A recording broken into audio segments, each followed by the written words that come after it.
नमस्कार प्यारे विद्यार्थियों, स्वागत है आप सभी लोगों का धीरेन्द्र सिंह 2.0 पर।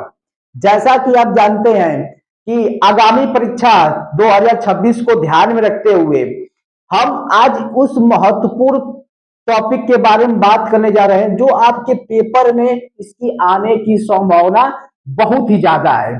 देखिए, आज का जो हमारा टॉपिक है वह है दर्पण। आज का जो हमारा टॉपिक है वो है दर्पण। दर्पण क्या होता है? तो देखिए, दर्पण कैसे बनता है इसको आप फिगर की सहायता से समझ जाएंगे तो दर्पण की परिभाषा आसानी से आप बना लेंगे। तो देखिए, दर्पण क्या होता है। मान लीजिए कोई एक पारदर्शी माध्यम है, यह एक चिकना पारदर्शी माध्यम है और इसके एक पृष्ठ पर कलई कर दिया जा रहा है, एक पृष्ठ पर कलई कर दिया जाए या लाल ऑक्साइड का लेप लगा दिया जाए। और जब लाल ऑक्साइड का लेप लगाने पर, कलई करने पर जो दूसरा पृष्ठ है वह परावर्तक पृष्ठ बन जाता है। तो ऐसे हम निकाय को कहते हैं दर्पण कहते हैं। तो दर्पण की परिभाषा क्या होगी कि ऐसा पारदर्शी माध्यम जिसके एक पृष्ठ पर कलई कर दिया जाए तथा दूसरा पृष्ठ परावर्तक पृष्ठ बन जाता है, तो ऐसे निकाय को हम कहते हैं दर्पण। तो दर्पण क्या होता है, इसकी परिभाषा आपको क्लियर हो गई होगी कि दर्पण, या पेपर में आपसे पूछ दे कि दर्पण किसे कहते हैं तो आप फिगर बनाकर इसकी परिभाषा आसानी से दे सकते हैं कि ऐसा चिकना पारदर्शी माध्यम जिसके एक पृष्ठ पर कलई कर दिया जाए या लाल ऑक्साइड का लेप लगा दिया जाए तथा दूसरा पृष्ठ परावर्तक पृष्ठ बन जाता हो, तो ऐसे निकाय को हम कहते हैं दर्पण। तो दर्पण किसे कहते हैं, यह बात आपको क्लियर हो गई होगी। अच्छा, अब आगे चलते हैं। तो इसमें जब अगला जो प्रश्न बनेगा कि दर्पण कितने प्रकार के होते हैं, कितने प्रकार के होते हैं, दर्पण कितने प्रकार के होते हैं। तो दर्पण आपके जो होते हैं, देखिए बहुत ही महत्वपूर्ण यह आपका सवाल है कि दर्पण कितने प्रकार के होते हैं। दर्पण आपके दो प्रकार के होते हैं। दर्पण कितने प्रकार के, दर्पण दो प्रकार के होते हैं। तो इसको आप अच्छे से नोट डाउन कर लीजिएगा। चलिए, दर्पण के जो प्रकार होते हैं उसके बारे में हम लोग एक एक करके अच्छे से जानते हैं। तो दर्पण कितने प्रकार के, दर्पण दो प्रकार के होते हैं। जो पहला दर्पण होता है वह आपका होता है समतल दर्पण, समतल दर्पण होता है। और जो दूसरा होता है वह आपका होता है गोलीय दर्पण, गोलीय दर्पण। एक होता है आपका समतल दर्पण और एक होता है आपका गोलीय दर्पण होता है। तो चलिए, सबसे पहले हम लोग समतल दर्पण के बारे में अच्छे से पढ़ते हैं और इससे क्या क्या प्रश्न बन सकता है उसको अच्छे से देखकर फिर हम लोग चलते हैं गोली दर्पण की ओर। तो दर्पण कितने प्रकार के, दर्पण दो प्रकार के, समतल दर्पण, गोलीय दर्पण। चलिए देखिए, समतल दर्पण क्या होता है, समतल दर्पण क्या होता है। तो मान लीजिए यह कोई एक दर्पण है जिसके, देखिए समतल दर्पण क्या होता है, ऐसा दर्पण, ऐसा दर्पण जिसका जो परावर्तक पृष्ठ है, जिसका जो परावर्तक पृष्ठ है वह समतल होता है।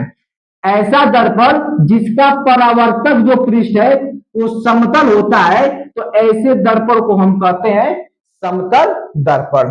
तो जो परावर्तक पृष्ठ हो वह समतल हो तो वह दर्पण कैसा कहलाता है, समतल दर्पण कहलाता है।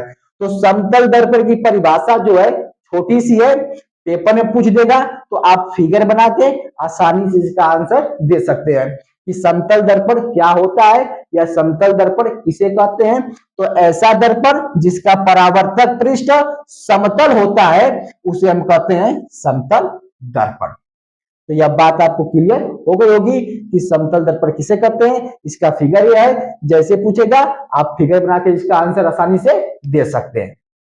चलिए आगे चलते हैं, समतल दर्पण में ही आगे चलते हैं। समतल दर्पण के प्रकार देखिए, समतल दर्पण के गुण देखते हैं।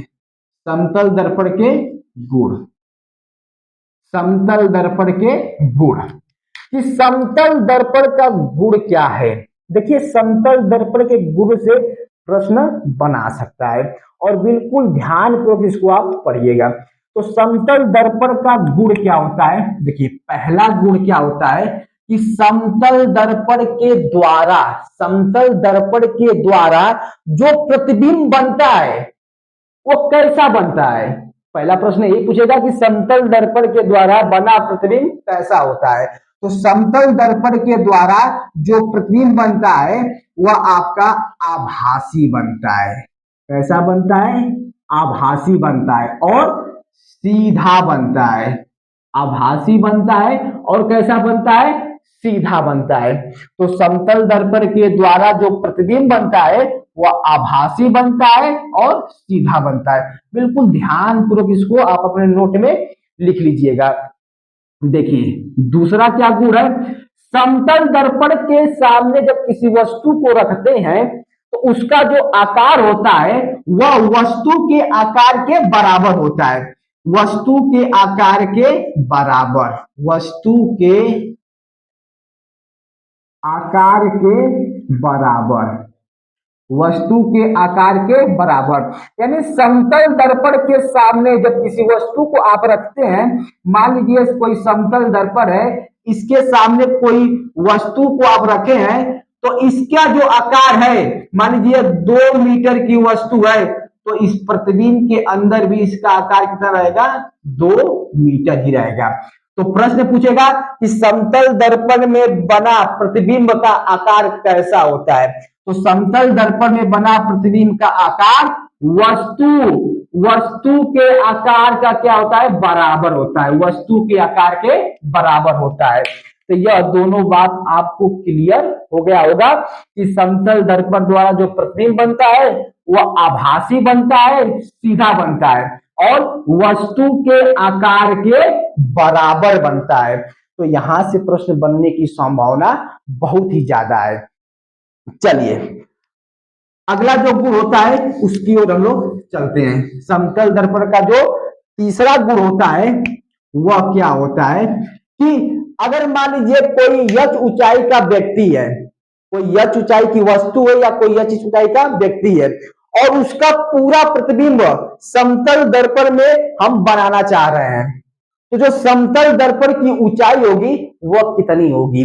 तो मान लीजिए कोई व्यक्ति है, अगर वह 6 मीटर का, 6 फीट का है, कोई व्यक्ति है अगर वह 6 फीट का है तो जो समतल दर्पण होगा, जो समतल दर्पण होगा उसकी जो हाइट होगी इसकी हाइट की आधी होगी। यानी 6 फीट की कोई वस्तु है तो समतल दर्पण आपका 6/2 यानी कि 3 फीट का होना चाहिए। तो इस यह भी पूछ सकता है कि कोई 10 सेंटीमीटर की वस्तु है, कोई 10 सेंटीमीटर की वस्तु है और उसका पूरा प्रतिबिंब समतल दर्पण में बनाना चाहते हैं तो समतल दर्पण की न्यूनतम ऊंचाई क्या होनी चाहिए। तो आप क्या कर देंगे, जितनी भी ऊंचाई की वस्तु होगी उसका आधा कर देंगे, यानी h/2 कर देंगे, h/2 कर देंगे। तो इतनी ऊंचाई का आपका समतल दर्पण रहेगा तो उसका पूरा प्रतिबिंब उसके अंदर बन जाएगा। तो यह भी समतल दर्पण का एक गुण है कि h ऊंचाई की वस्तु का पूरा प्रतिबिंब देखने के लिए आवश्यक समतल दर्पण की जो ऊंचाई होती है वह h/2 होती है। तो आपको समतल दर्पण के 3 गुण अच्छे से समझ में आ गए होंगे। चलिए अगला जो गुण होता है उसकी ओर हम लोग चलते हैं। और देखिए मान लीजिए जो चौथा गुण, देखिए मान लीजिए कोई समतल दर्पण है, यह हमारा एक समतल दर्पण है और समतल दर्पण के सामने, समतल दर्पण के सामने कोई वस्तु AB है, यह एक AB वस्तु है। यह समतल दर्पण के सामने मान लीजिए कि आपकी 10 मीटर की दूरी पर स्थित है, 10 मीटर की दूरी पर यह AB वस्तु समतल दर्पण के सामने स्थित है। तो इसका जो प्रतिबिंब होगा वह दर्पण के पीछे भी 10 मीटर की दूरी पर ही बनेगा।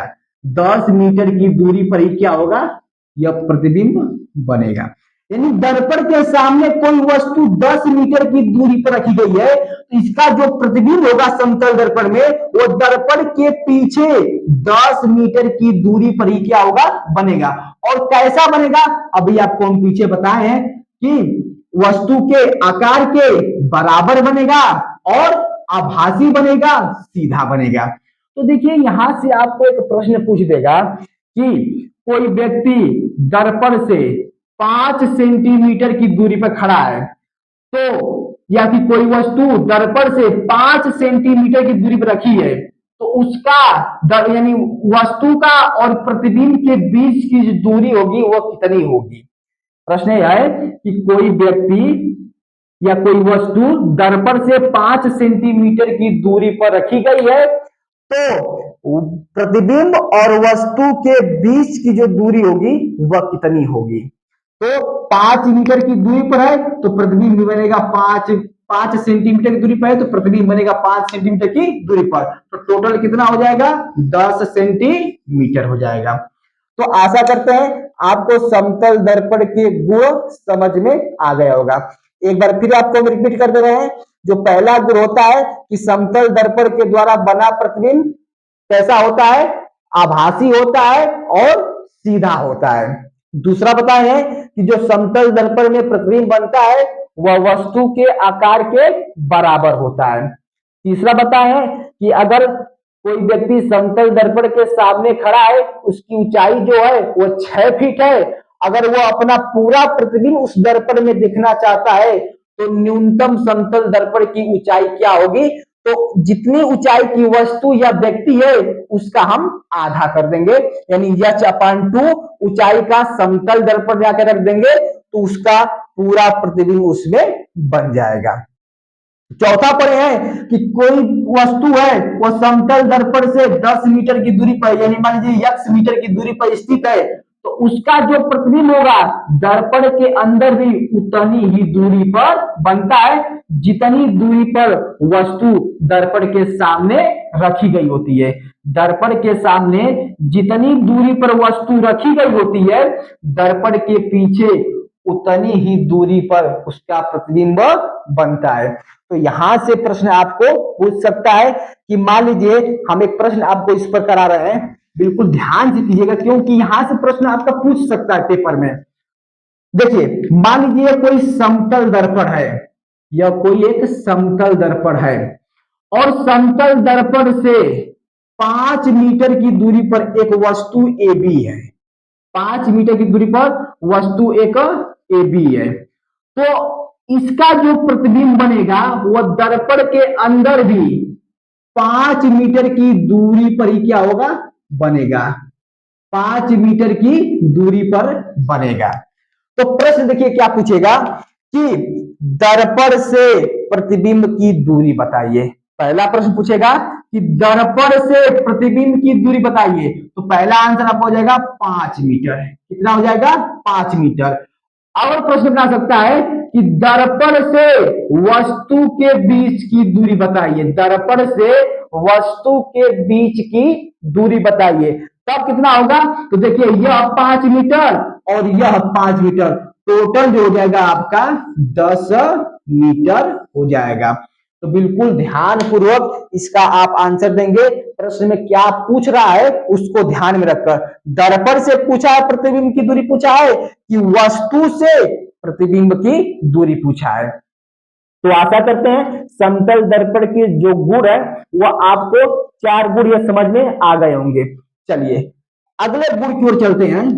तो जो समतल दर्पण की फोकस दूरी होती है, इसको बहुत अच्छे से नोट डाउन कर लीजिएगा। समतल दर्पण की जो फोकस दूरी होती है, समतल दर्पण की जो फोकस दूरी होती है वो कितना होती है, समतल दर्पण की फोकस दूरी अनंत होती है। समतल दर्पण की फोकस दूरी अनंत होती है, तो इसको बहुत अच्छे से नोट डाउन कर लीजिएगा। अच्छा देखिए एक और गुण होता है समतल दर्पण से संबंधित होता है कि समतल दर्पण का जो आवर्धन होता है वह कितना होता है। समतल दर्पण का आवर्धन कितना होता है, देखिए यह बहुत ही बेहतरीन क्वेश्चन है और कहीं भी आपको कोई बताएगा नहीं। समतल दर्पण का आवर्धन कितना होता है? तो समतल दर्पण का आवर्धन 1 होता है। समतल दर्पण का जो आवर्धन होता है वह 1 होता है। कैसे? अभी हम लोग जब आगे पढ़ेंगे तो आवर्धन के सूत्र क्या करेंगे। अगर आपको पता होगा कि यम बराबर जो होता है, आवर्धन को यम से दिखाते हैं और होता है यच डैश बटा यच, यानी प्रतिबिंब का आकार बटा वस्तु का आकार। यह आगे हम आपको भी पढ़ाएंगे इसी चैप्टर में, समतल दर्पण दर्पण के संबंधित सवाल ये है। तो यम बराबर होता है हमारा यच डैश बटा यच होता है। तो देखिए अभी हम आपको समतल दर्पण के गुण समझाए हैं कि जितनी ऊंचाई की वस्तु रहेगी उस समतल दर्पण के अंदर उतनी ही ऊंचाई का क्या होता है, उतने ही आकार का क्या होता है, प्रतिबिंब बनता है। तो मान लीजिए कि यह 2 मीटर ऊंचाई की वस्तु है, तो दर्पण में जब इसका प्रतिबिंब बनेगा तो वो अभी कितना बनेगा, वस्तु के आकार के बराबर ही बनेगा। तो यम बराबर हो जाएगा 2/2 और काट देंगे तो कितना आ जाएगा 1। तो जो समतल दर्पण का आवर्धन होता है वह कितना होता है, 1 होता है। इसको बहुत अच्छे से नोट डाउन कर लीजिएगा। समतल दर्पण का जो आवर्धन होता है वह कितना होता है, 1 होता है। और समतल दर्पण की जो फोकस दूरी होती है वो कितना होती है, अनंत होती है। तो समतल दर्पण का प्रयोग आप कहाँ करते हैं? तो समतल दर्पण का प्रयोग जो प्रतिदिन हम अपने चेहरे को देखने के लिए जिस शीशे का प्रयोग करते हैं वो हमारा कैसा होता है, समतल दर्पण होता है। ठीक है, तो समतल दर्पण का अगर आप उदाहरण लिखना चाह रहे हैं तो समतल दर्पण का आप उदाहरण लिख सकते हैं पेरिस्कोप। पेरिस्कोप समतल दर्पण का जो उदाहरण होता है वो होता है पेरिस्कोप होता है। अब ये पेरिस्कोप क्या होता है, यह इसका प्रयोग पनडुब्बियों में किया जाता है। यानी कि आप कहीं से छिपकर अपने आसपास के वातावरण के बारे में जानकारी जुटा ले रहे हैं, कहीं से छुपे हुए हैं और अपने आसपास के चारों तरफ क्या हो रहा है उसकी जानकारी इस पेरिस्कोप की सहायता से किया जाता है। इसका प्रयोग पनडुब्बियों में किया जाता है।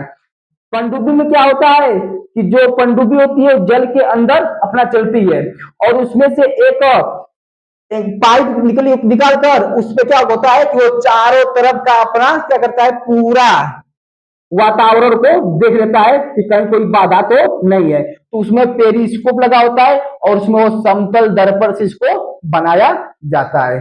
तो पेरिस्कोप के बारे में आपको समझ में आ गया होगा। समतल दर्पण का उदाहरण पूछ देगा तो पेरिस्कोप आप कर सकते हैं। चलिए, तो समतल दर्पण से एक और प्रश्न बनेगा और उस प्रश्न को आप बिल्कुल ध्यान से कीजिएगा कि अगर प्रश्न पूछ दे कि दो समतल दर्पण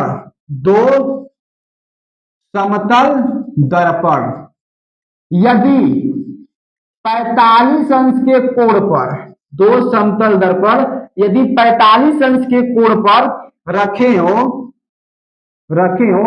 तो प्रतिबिंब की संख्या कितनी होगी? तो प्रतिबिंब की संख्या कितनी होगी? यदि दो समतल दर्पण 45 अंश के कोण पर रखे हो तो प्रतिबिंब की संख्या कितनी होगी? इससे भी प्रश्न बना सकता है। तो आप इसका एक सूत्र होता है उसको नोट डाउन कर लीजिएगा कि n बराबर होता है 360 बटा होता है थीटा और -1 होता है। यह हमारा सूत्र होता है, इसको अच्छे से नोट डाउन कर लीजिएगा। अब इससे जितना भी प्रश्न पूछेगा आप आसानी से कर सकते हैं। तो देखिए n जो होता है यह प्रतिबिंब की संख्या होती है, प्रतिबिंब की संख्या को n से दिखाते हैं और 360 बटा थीटा कितने अंश का कोण बात किया है, 45 अंश का, -1। 45 इसको काटेंगे तो आपका कटेगा 360 में आप 45 से भाग दीजिए तो आपका जाएगा लगभग 8 बज जाएगा, 8 बज जाएगा, 8 में कट जाएगा। 8 पचे 40 जो है 4, 8 चौको 32, 32 36, 8 में यह जाएगा। तो देखिए 45 से काटेंगे तो 8 में कट जाएगा तो n बराबर हो जाएगा 8 - 1, तो इसका आंसर आ जाएगा 7। इसका आंसर कितना आ जाएगा, 7 आ जाएगा। तो इसकी संख्या को ज्ञात करने के लिए यानी कि दो समतल दर्पण यदि 45 अंश के कोण रखे हो तो कितनी प्रतिबिंब की संख्या बनेगी, वो बनेगी 7। तो यह बात आपको समझ में आ गया होगा, यह इसका सूत्र है, अच्छे से इसको नोट डाउन कर लीजिएगा। तो समतल दर्पण से जितने भी प्रश्न बन सकते हैं वो हमने आपको यहाँ पर करा दिया। अब आप अच्छे से इसको क्या कर लीजिएगा, नोट डाउन कर लीजिएगा, जितना भी प्रश्न बन सकता है आप उससे आसानी से कर जाएंगे। तो चलिए अब आगे चलते हैं, और अगला जो हम लोग का दर्पण था वो हमारा था गोलीय दर्पण। अगला जो दर्पण था वो हमारा था गोलीय दर्पण। गोलीय दर्पण, देखिए गोलीय दर्पण क्या होता है। तो गोलीय दर्पण एक कांच का खोखला गोला होता है। गोलीय दर्पण क्या होता है या गोलीय दर्पण किसे कहते हैं, तो गोलीय दर्पण एक कांच का खोखला गोला होता है जिसको काटकर, जिसके एक भाग पर चांदी की पालिश या कलई करके दूसरे भाग को परावर्तक पृष्ठ बनाया जाता है, तो ऐसे निकाय को हम कहते हैं गोलीय दर्पण।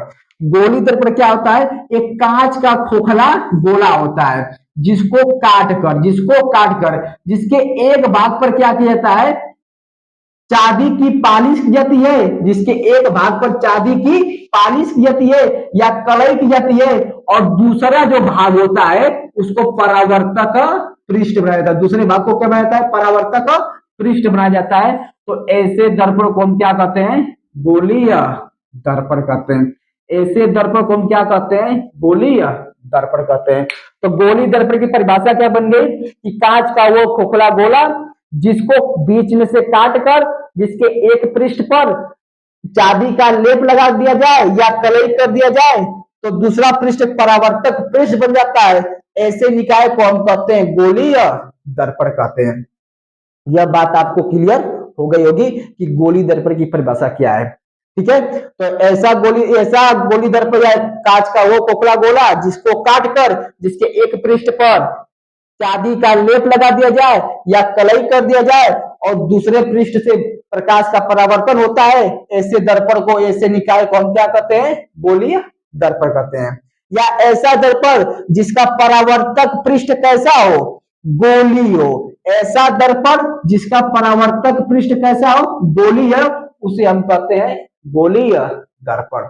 ये भी हो जाएगा कि ऐसा दर्पण जिसका परावर्तक पृष्ठ कैसा हो, गोलीय हो, इसे हम क्या कहते हैं, गोलीय दर्पण कहते हैं। तो आशा करते हैं आपको गोलीय दर्पण क्या होता है यह समझ में आ गया होगा। देखिए गोलीय दर्पण कितने प्रकार के होते हैं, तो गोलीय दर्पण आपके 2 प्रकार के होते हैं। गोलीय दर्पण कितने प्रकार के होते हैं, गोलीय दर्पण 2 प्रकार के होते हैं। गोलीय दर्पण 2 प्रकार के होते हैं। देखिए प्रश्न यहां से बन जाएगा आपका कि गोलीय दर्पण कितने प्रकार के होते हैं, तो गोलीय दर्पण 2 प्रकार के होते हैं। कौन कौन सा होता है, तो एक आपका होता है अवतल दर्पण, एक आपका होता है अवतल दर्पण और एक होता है अवतल दर्पण और एक होता है उत्तल दर्पण। एक आपका होता है अवतल दर्पण और एक होता है उत्तल दर्पण। तो अवतल दर्पण क्या होता है, उत्तल दर्पण क्या होता है, इसको हम आपको अगले वीडियो में, और इससे संबंधित जितना भी परिभाषा है, गोलीय दर्पण से संबंधित जितनी भी परिभाषा है उसको हम अगले वीडियो में लेकर आएंगे। अगर आप चैनल पर नए हो तो चैनल को सब्सक्राइब कर लीजिएगा। मिलते हैं अगले वीडियो में, तब तक के लिए नमस्कार।